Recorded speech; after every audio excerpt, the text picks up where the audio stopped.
ka dito. Kakasira ka ng araw. Grabe ka naman sa kanya. You're being cacophony. Cacophony! Corny pero sige. But yeah, tama naman si Cha. Para may maganda kang magawa, gawin ang assignment ko. Gawin mo ha. Magawa ko na ito ha. Ilusip mo. Ilusip mo. Parang di natin makita yung pagmumukha ng pangit. Muna tayong pala ko, anak ko. Yun lang.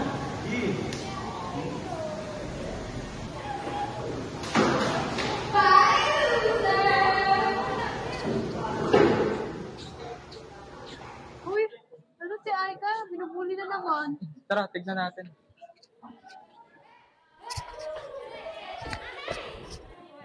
Okay ka lang. Oo naman, ano ba kayo? Wala lang. Ano ka pala? Ellie! Ellie, may nagpapabigay sulat. Oh. Ano? Ayoko na, galit ka na eh.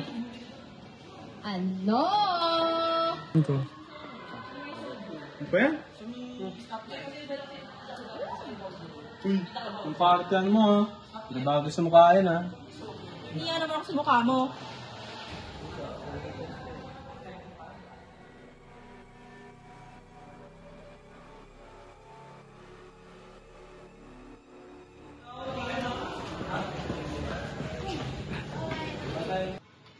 Anyari doon?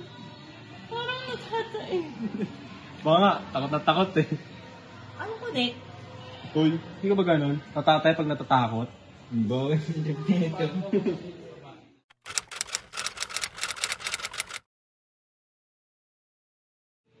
Hoy, balitaan niyo yung nangyari kay Ellie. Oh, yan, dire Ellie. Saksak doon. Dito ang arrival. May nagpapabigay na sulat sa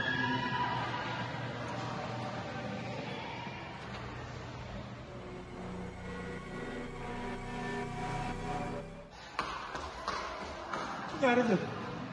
close sila ni Ellie. Siguro pumunta siya dito.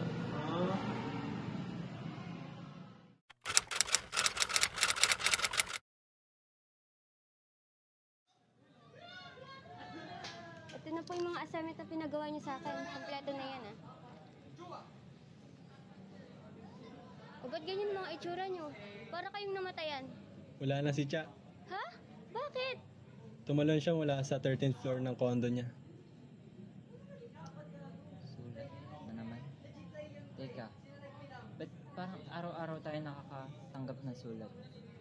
May kinalaman ba ito sa pagkamatay ng mga kaibigan natin? Sulat na naman. Ano nga yan? Basahin ko nga.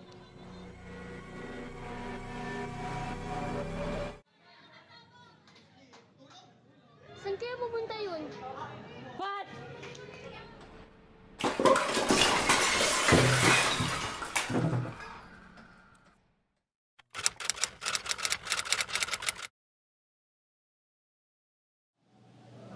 Okay, class. That's all for today. See you tomorrow.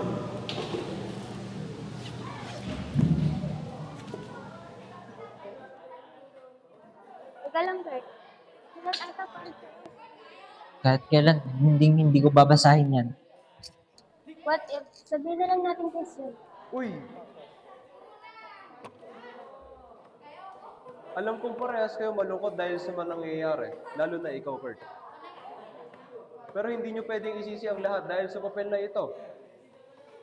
Ano po bang nakasulat dito? Titignan natin para malaman kung okay lang. Babasahin ko na.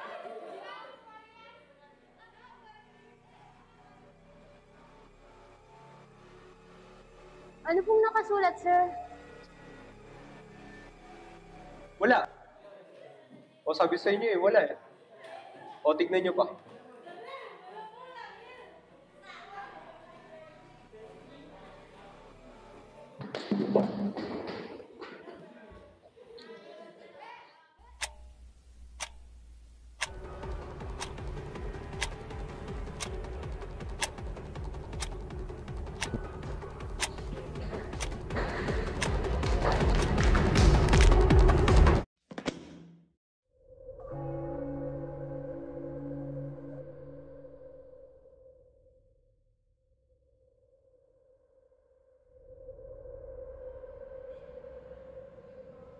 Dapat daw sa inyo yan. Lahat kayong mga nambubuli sa ama ko.